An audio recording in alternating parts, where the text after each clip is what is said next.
நாம வீட்டுல இருக்கணும் தம்பி, நாம இப்ப வீட்டுல இருக்கணும் தம்பி. அப்புறம் லத்தியத்தான் தூக்கிக்கிட்டு போலீஸ் அடிச்சாக்கா வாங்கிட்டு வரணும் தம்பி. அப்புறம் லத்தியத்தான் தூக்கிக்கிட்டு போலீஸ் அடிச்சாக்கா வாங்கிட்டு வரணும் தம்பி.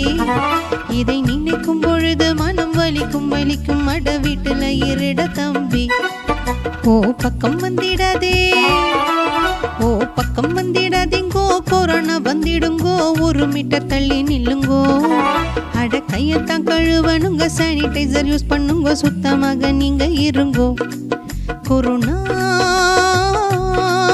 Corona corona corona corona corona corona corona corona.